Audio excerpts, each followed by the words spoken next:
Okay, so what if I told you that an 8th century story might just hold the key to understanding modern geology? It sounds kind of wild, right? But today we're going to dive into a piece of ancient wisdom that draws this surprisingly accurate parallel to how our planet actually works. We're talking tectonic plates, earthquakes, the whole shebang.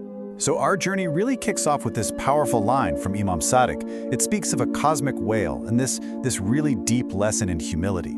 And as you're about to see, this idea is the key to unlocking a really remarkable scientific parallel that's been kind of hidden in plain sight for centuries.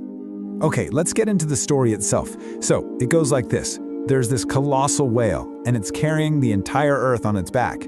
But, the whale gets a bit proud.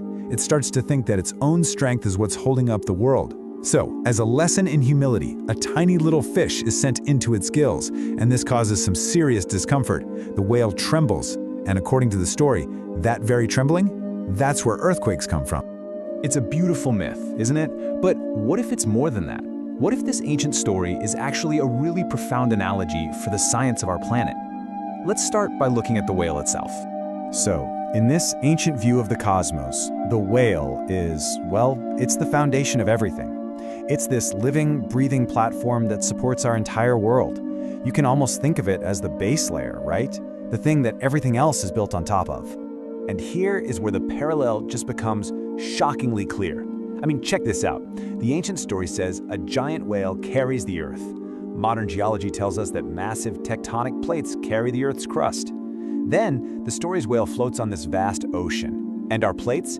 They float on the molten, kind of fluid-like layer of the mantle. The resemblance it's just uncanny, isn't it? Okay, so if the whale represents the tectonic plates, then what about that tiny fish?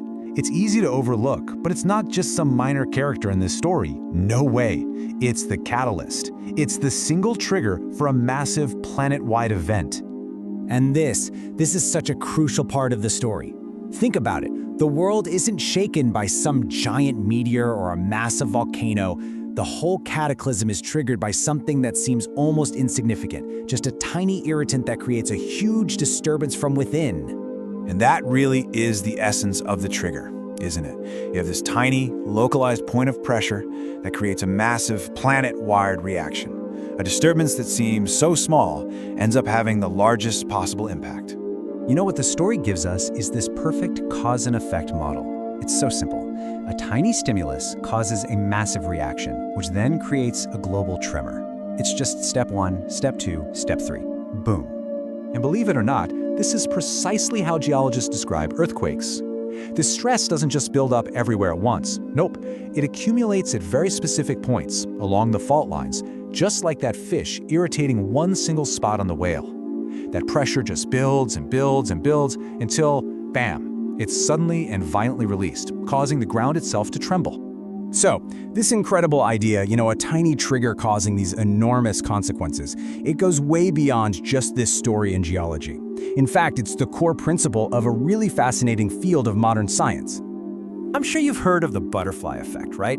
The whole idea that a butterfly flapping its wings in Brazil could, in theory, set off a tornado in Texas. Well, our tiny fish from this story, it's like a perfect 8th century example of that very principle at work. And the butterfly effect, that's really just one piece of a much larger scientific framework called chaos theory.